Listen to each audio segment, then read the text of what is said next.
Hello, and many thanks to Elizabeth for inviting me to join you in this tribute to Herbert Bayer. I'm sorry not to be there in person, but it's a wonderful chance for me to look back on more than 4 decades of Bayer's legacy in Denver.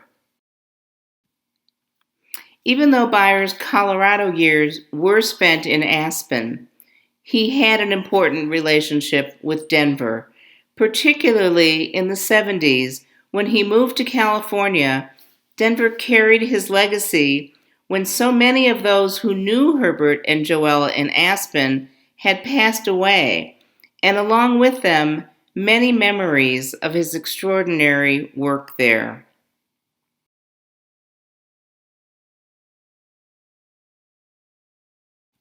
In fact, there were early years when I saw bulldozers and worried that his work at the Aspen Institute grounds was in jeopardy as land prices and development skyrocketed.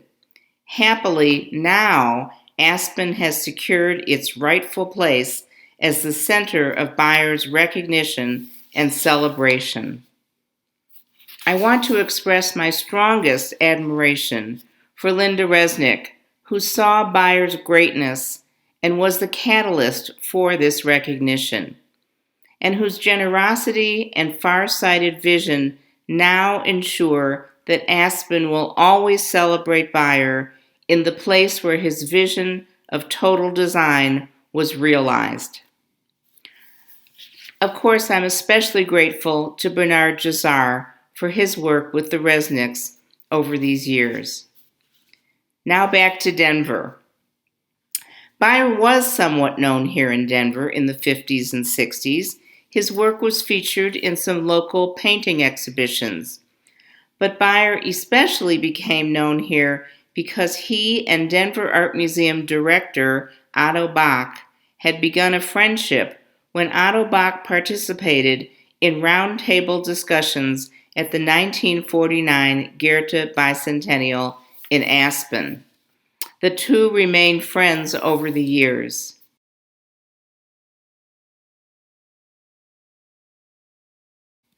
And in 1973, only about 2 years after the new Gio Ponti designed Denver Art Museum building opened, the museum held a major Bayer retrospective, and this was designed by Bayer himself.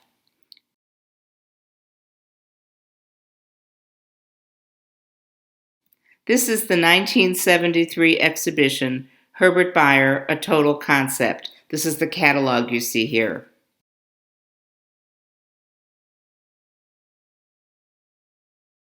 Of course, all our early installation photographs are in black and white. Here was the walk-through forest of columns.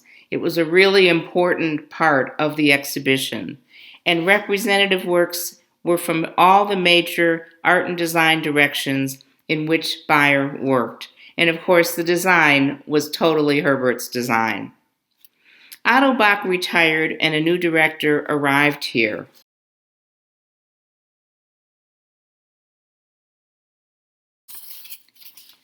By 1974-75, no doubt built upon his history with the Denver Art Museum, when Herbert and Joella moved from Aspen to California, a huge trove of his work was delivered to the Denver Art Museum, with the idea that it would become a primary repository of his work and the only one in the U.S. to become the Herbert Bayer Archive.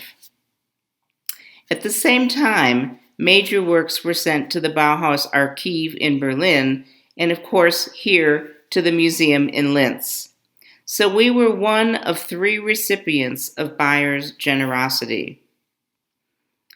These early works were followed by another major group given by Herbert, then more by Joella, and finally when the Atlantic Richfield Company went under and the Arco collection was dismantled, the Denver Art Museum took over the extraordinary collection that Herbert had assembled for the Breakers, Arco's executive training center in Santa Barbara, California. Arco, the Atlantic Richfield Oil and Gas Company, had been founded by Robert O. Anderson Bayer's close friend and colleague at the Aspen Institute. It was acquired by BP Oil in 2000. Now back to the beginning in Denver. When Herbert and Joella left the work at the Denver Art Museum in the mid-70s, the plan was to hold a major retrospective exhibition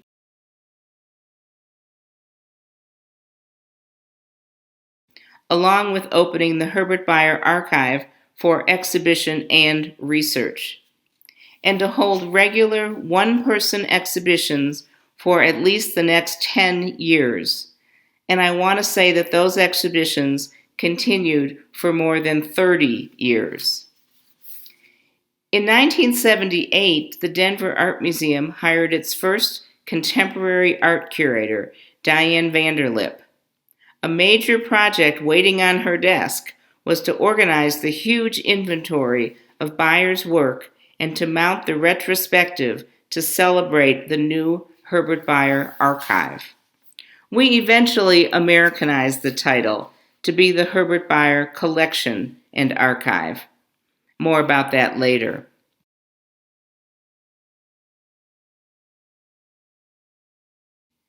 In June of 1980, I was hired for what then was to be a 4.5-month job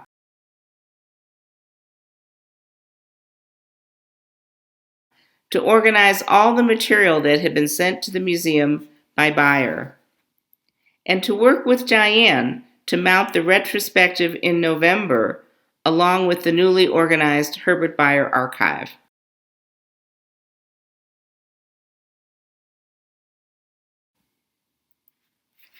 In 1980, I was pretty young and naive.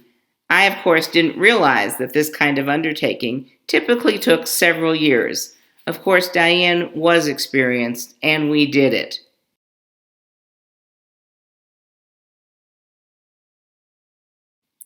With a small permanent gallery, a study area,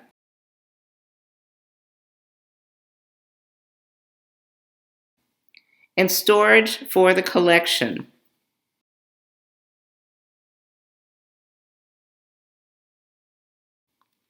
In those days, every curatorial department was responsible for their collections before we had centralized storage.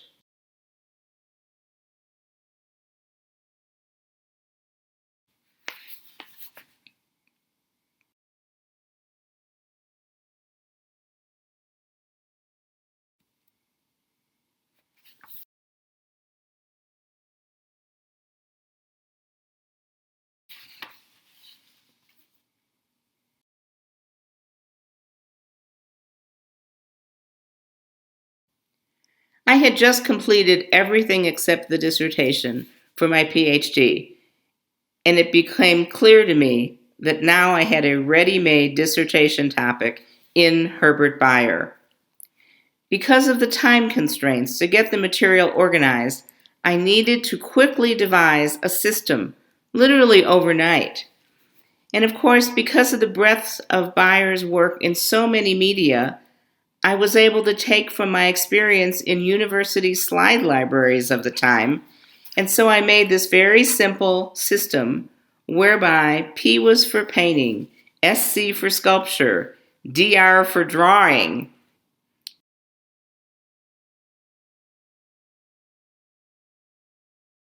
And that system remains today. So here is the inaugural retrospective exhibition we held in 1980.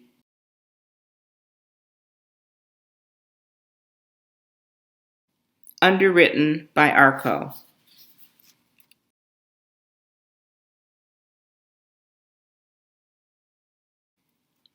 This 1980 inaugural exhibition included work from every time period and in every medium of Bayer's prodigious career.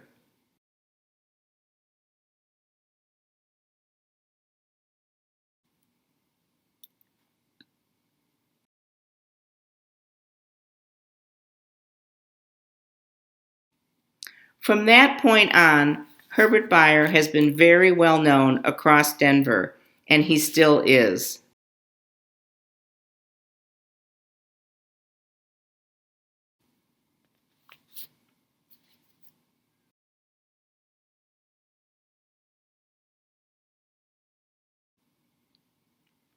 For more than 35 years, the museum continued a series of regular one-person Bayer exhibitions, and today, 42 years later, Bayer is still the only artist whose work is always shown at the Denver Art Museum. After the large 1980 retrospective, we began mounting regular exhibitions.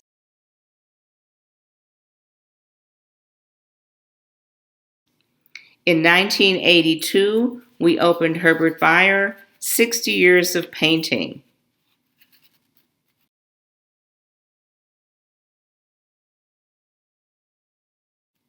This exhibition was huge and included Bayer's paintings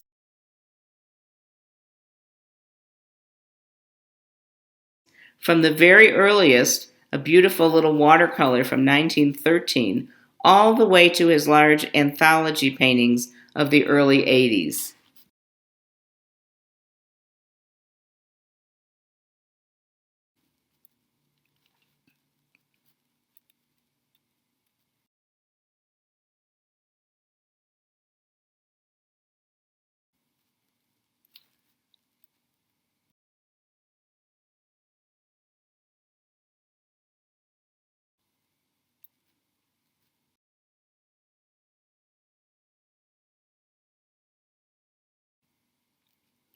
Bayer's exhibitions continued on a regular basis.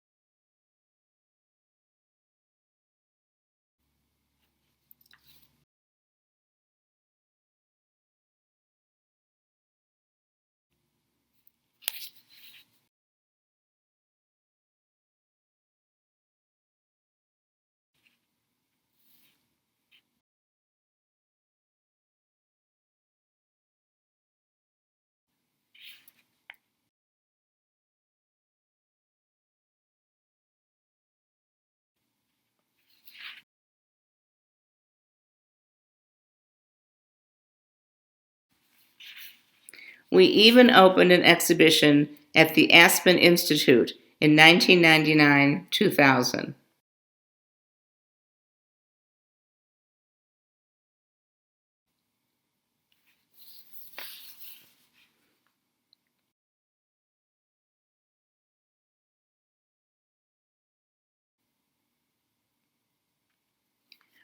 When I first came to the museum in 1980, I was a consultant. That's what they always call people when they're not really on staff. And then I wrote my dissertation on Bayer to take advantage of so much material that had never been available before then. Herbert was also very generous with interviews.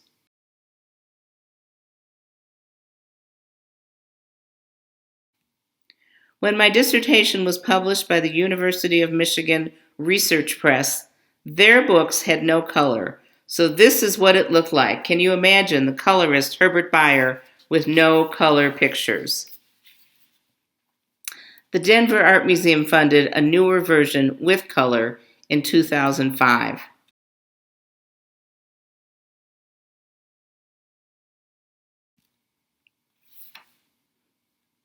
And then a large grant from the Luce Foundation for Scholarship in American Art funded another book on the Herbert Bayer collection and archive.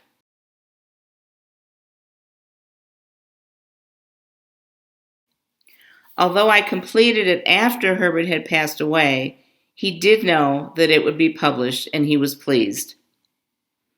When I started this book project, I asked the director of the museum for a big change. I asked that we divide the work at the museum into two categories. The Herbert Bayer collection included art in every medium, as well as Bayer's original designs for projects of every kind. And the Herbert Bayer archive contained letters, files of lectures, speeches, ephemera, family photographs, all of that kind of thing, awards even. When the book was published in 1988, it was a full record of the material in the Denver Art Museum to that date. Here are some of the exhibitions that followed. I'm just going to go through them quickly. There were so many.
We were busy.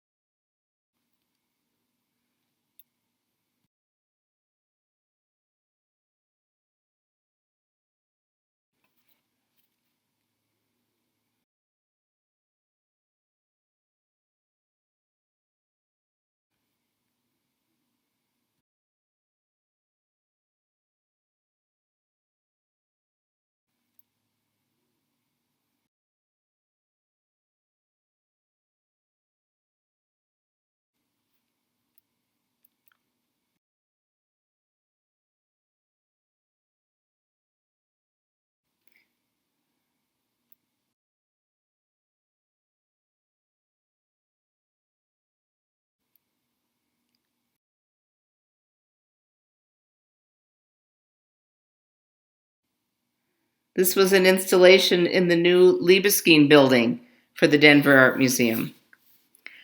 When I was given the title of curator, I think it recognized the Herbert-Bayer collection and archive as something important enough to have a permanent curator. And it was the only single artist collection at the museum.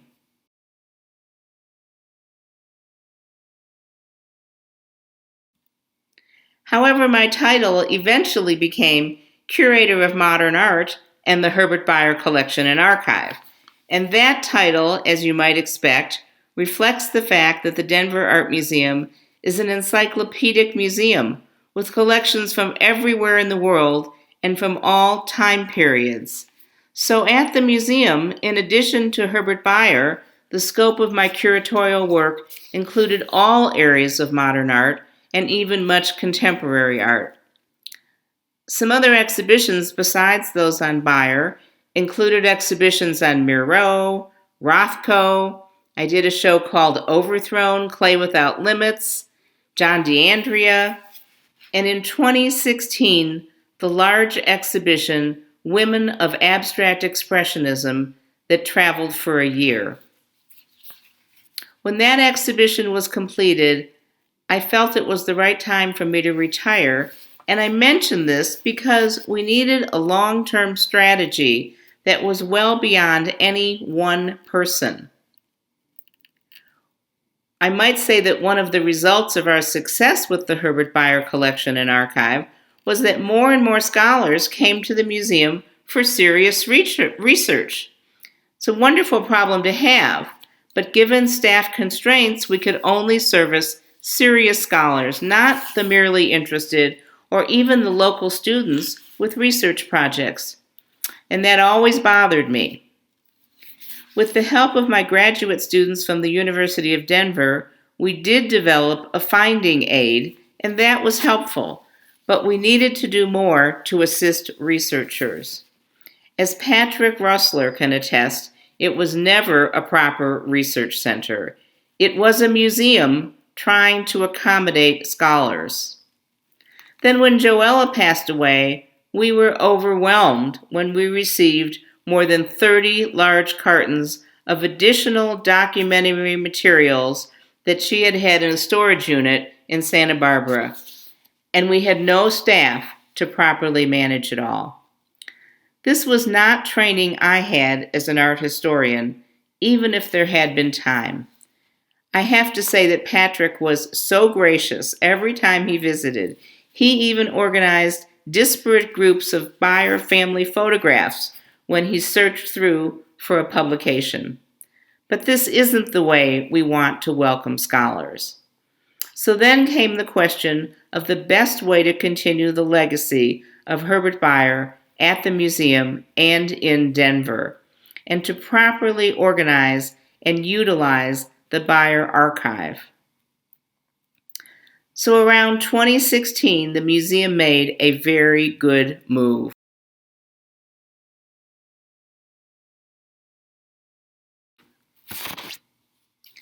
All of the collection remains at the museum, and the archival documentary materials were then transferred across the plaza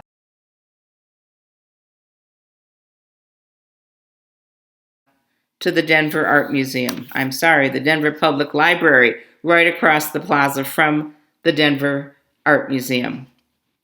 Now the research librarians in the Denver Public Library's Western History Department are focused on this material, and they are taking care of researchers in a way that most museums are not equipped to do.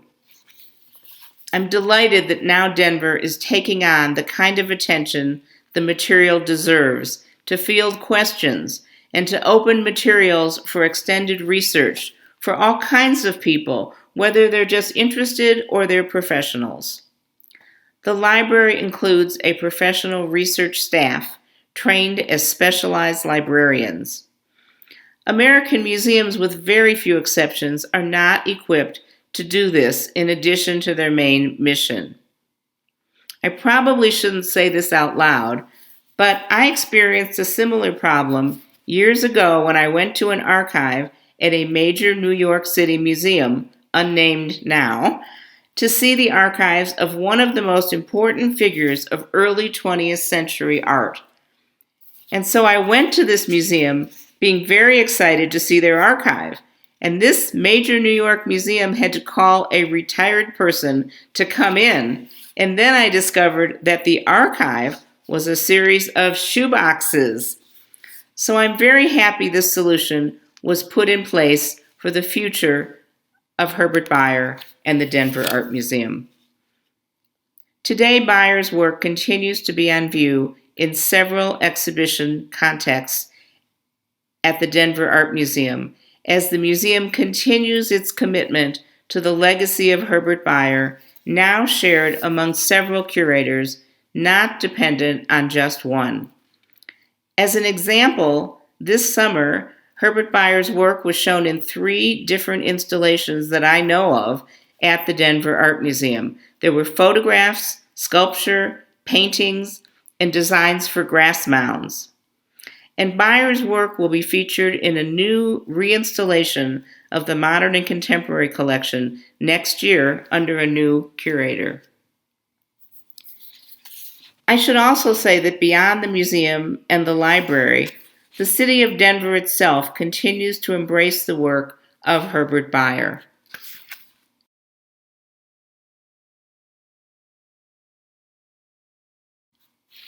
A neighboring museum, the Kirkland Museum of Fine and Decorative Art, always features works by Bayer. Tapestries hang in the Denver Center for the Performing Arts. The articulated wall continues to be a popular Denver landmark. And very recently, a new sculpture down from it is sited at the nearby Alameda light rail station.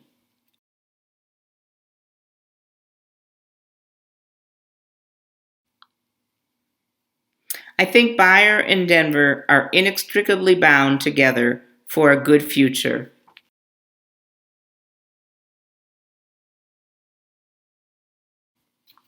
I'm so pleased that now between the new Aspen Resnick Center for Herbert-Bayer Studies, the Denver Art Museum, and the Research Center at the Denver Public Library, and so much of Bayer's public sculpture here,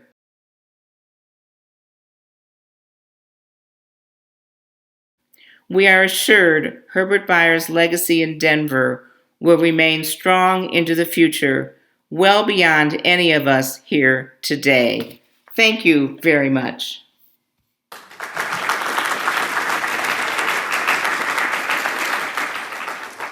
Hi, Gwen. Hi, how are you? Hi, how are you? I haven't seen you for such a long time. It is a very long time, and I am so happy about this exhibition. Congratulations. It's a wonderful, wonderful project. I'm sorry I can't be there, but Elizabeth knows that I had COVID coming back from Greece 2 weeks ago, so it's probably a good thing we planned on Zoom. We have seen so many wonderful exhibitions you created at Denver at the Art Museum, and I saw that we at the Lentos have many preliminary studies on cardboard, paper, or even on oil for big paintings, which I saw now for the first time in your lecture. We now also collect at Lentos many exhibition correspondences, letters between Peter Baum, our former director, Joel and Herbert. And Peter Baum did photos, you know, with Joel and Herbert. And we have lots of private photos, magazines, catalogs. So the idea was born to install 2021 an archive besides our big art collection. Wonderful. I didn't know that. That's fabulous. That's the new we did. And the collection was inventorized and digitalized from the beginning on, and it was also available online since 2003. But now, with the archive, we want to increase our collection, and so we also have, like in Denver, two parts, the art collection and the archive. And we want to open it for the students of the Art University, for researchers, and for students of art history in Linz or Salzburg. So same reason we started with our archive. It's wonderful that this can be available, especially for students who are just starting their research, they're just interested, and we always felt so badly that we couldn't do much to help them. And it's wonderful now for institutions to take this on. So that's terrific that you are as well. As you are retired, do you plan to do a oeuvre catalogue with works from Herbert-Bayer? I think he has made many thousands works. Or is there a project of an oeuvre catalogue in Denmark? Not to my knowledge, but we have a new curator, and he and I have been discussing Herbert-Bayer along with all the other things on his plate. And I think the library also has taken on a huge responsibility. So I don't know what the future will be. I am retired from both jobs. I got an honorary curatorship and an honorary professorship. So I'm still involved in both places. But at the moment, I don't have any research plans. I am doing a lot of writing, but not specifically on Herbert-Bayer right now. But you know, it's still early. You never know what one might do. May I ask you one little it's a sensible question. Okay. I have heard that the Denver Art Museum is selling works by Bayer, which is not. It's not true. It's not true. I don't know who told you that. We did make an arrangement with the Aspen Institute for the huge, beautiful sculpture that was in storage right at the end of my tenure. And that's the only piece that we have sold. And that was an arrangement between two institutions for this enormous work that had been in the Arco building the Anaconda building that Arco owned in Denver. And to be blunt, and I don't mind recording this, the building was about ready to demolish the sculpture in the lobby. It was Herbert-Bayer's really large, wonderful sculpture. Anaconda is the name of it. And now it sits beautifully sited in Aspen on a little hillside. And also the Matthias Geertz mural behind it. And the director of the museum at the time and I went in, and this was 1995, we went into that lobby and we literally saved that sculpture from the wrecking balls. But then that sat in our storage for years, and when the new Libeskind building was built, they just couldn't find a place for it. So that's the only work that was actually sold. We gave the Institute a number of the tapestry, rugs, and I know that we also gave the Kirkland Museum of Fine and Decorative Arts across the way one work of Herbert's from each decade, because they're right across the street from us. They're a sister institution, and so this is to my recollection the work that I know. As far as I know, nothing has gone on the sales block, the auction block. I would be interested to know where you heard that. Thank you so much.